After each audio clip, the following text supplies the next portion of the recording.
Olá pessoal, tudo bem com vocês? Me chamo Ana Beatriz, sou aluna do terceiro período do curso de Direito no Centro Universitário do Rio Grande do Norte, UniRN, e instruída pelo professor Marcelo Maurício, vou falar um pouco mais sobre os princípios fundamentais contidos na Constituição Federal de 1988. Antes de falar em específicos sobre os princípios fundamentais, vamos entender o que são os princípios fundamentais. Os princípios fundamentais são condutas básicas e essenciais que servem para guiar a aplicação do direito. São bases fundamentais que visam garantir a justiça, a igualdade e a proteção dos direitos humanos. Além disso, pode-se dizer que a sua função é organizar o sistema jurídico, proporcionar coerência e lógica ao sistema, orientar a interpretação normativa e preencher lacunas jurídicas. Em uma Constituição, por exemplo, os princípios fundamentais são a base sobre a qual todas as outras normas são construídas, estabelecendo os fundamentos do Estado e os direitos e deveres dos cidadãos. É importante ressaltar que os princípios fundamentais contidos na Constituição Federal de 1988 são divididos em 4 artigos. Mas, afinal, quais são os princípios fundamentais? Os princípios fundamentais são delineados nos artigos 1º ao 4º. São a base sobre a qual toda a ordem jurídica do país é construída. Durante a aula, exploraremos cada um desses princípios em detalhes, examinando suas definições, importâncias e implicações na sociedade brasileira. O artigo 1º cuida dos fundamentos da República Federativa do Brasil, também conhecidos como os fundamentos propriamente ditos. Eles são divididos em 5 incisos e iremos falar um pouco mais sobre cada um deles. O primeiro inciso, chamado de soberania. Esse inciso significa que o Estado brasileiro é uma democracia representativa, onde a vontade popular é a forte legitimidade do poder político. Isso implica que todas as instituições e autoridades governamentais devem agir de acordo com a vontade e os interesses do povo brasileiro. O inciso 2, intitulado como a cidadania, implica na garantia dos direitos e deveres dos cidadãos.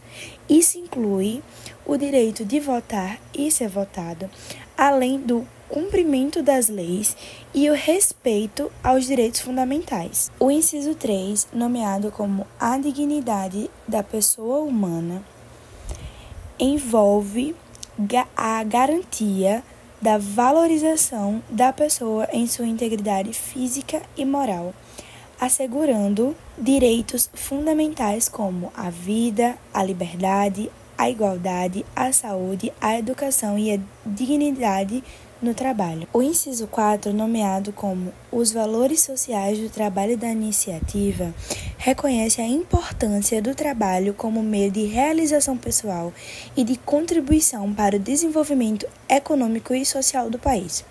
Ao mesmo tempo, esse princípio também valoriza a iniciativa privada e a livre concorrência como instrumentos essenciais para o progresso econômico e a promoção de bem-estar social. O 5º e último inciso do artigo 1º foi nomeado de pluralismo político, que se refere à existência e à aceitação de uma diversidade de ideias, opiniões e correntes políticas em uma sociedade democrática. Ele reconhece que os cidadãos têm diferentes visões sobre as questões políticas, econômicas e sociais, e que essa diversidade é essencial para o funcionamento saudável e democrático de uma sociedade. Além disso, é importante ressaltar que o pluralismo político implica na garantia da liberdade de expressão, de associação e de organização política, bem como na promoção de debates públicos e na participação cívica da vida política do país. O artigo 2 trata da divisão horizontal de poderes, separando as funções do Estado em legislativa, executiva e judiciária. Ou seja, o artigo 2 da Constituição Federal de 88 estabelece os princípios da independência, harmonia e colaboração entre os poderes citados acima, além de reconhecer a autonomia dos Estados Distrito Federal e municípios. Esse artigo ressalta a importância do equilíbrio e da cooperação entre os diferentes poderes e níveis de governo para o funcionamento adequado do Estado brasileiro.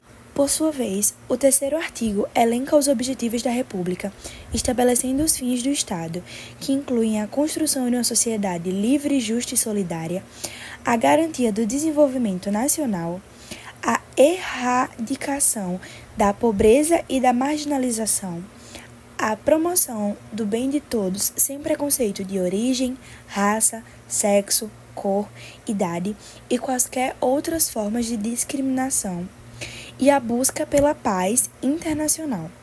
Esses objetivos orientam as políticas públicas e as ações do Estado brasileiro. Por fim, o artigo 4º se preocupa em enunciar os princípios das relações internacionais envolvendo o Brasil e os demais países soberanos, e é dividido em 10 incisos que nós iremos detalhar. O primeiro inciso, nomeado como Independência Nacional, garante que o Brasil deve buscar sua autonomia e soberania perante outras nações, decidindo internamente seus destinos sem interferências externas. O segundo inciso, nomeado como Prevalência dos Direitos Humanos, explica que a dignidade da pessoa humana deve ser respeitada em todas as circunstâncias. Isso inclui garantir direitos fundamentais como liberdade, igualdade, saúde, educação e justiça para todos os cidadãos. O terceiro inciso, nomeado como Autodeterminação dos Povos, envolve assegurar a soberania nacional, o respeito aos direitos humanos e a igualdade entre os povos. Isso inclui a busca pela paz e a cooperação entre países a fim de promover o desenvolvimento e a justiça social. O quarto inciso, nomeado como Não Intervenção, explica que o Brasil deve orientar suas relações internacionais pela prevalência dos direitos humanos, da autodeterminação do povo e da não intervenção de outros países. Isso implica em respeitar a soberania de outras nações e evitar interferência em seus assuntos internos.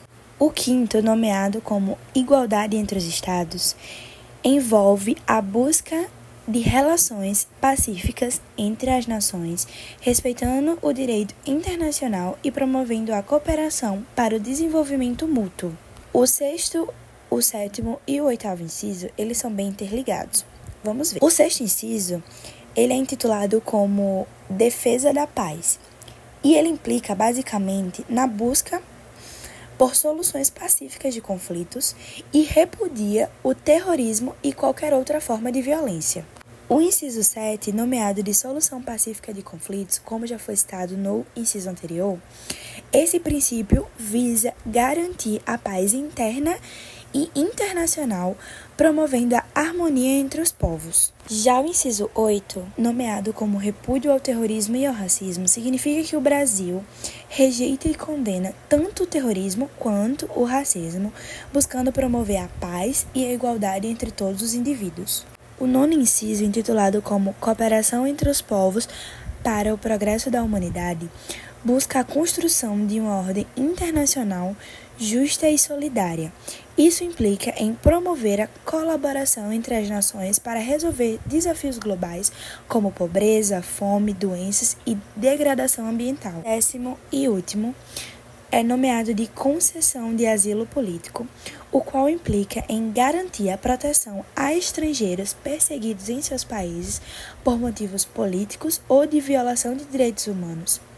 Esse princípio reforça o compromisso do Brasil com a defesa dos seus direitos fundamentais e da dignidade humana, oferecendo refúgios a indivíduos em situação de vulnerabilidade. Por fim, aprendemos que compreender e aplicar os princípios fundamentais é essencial para garantir a consolidação de uma sociedade democrática, inclusiva e solidária, onde cada indivíduo possa exercer plenamente sua cidadania e ter seus direitos protegidos. Muito obrigada por terem assistido o trabalho até aqui.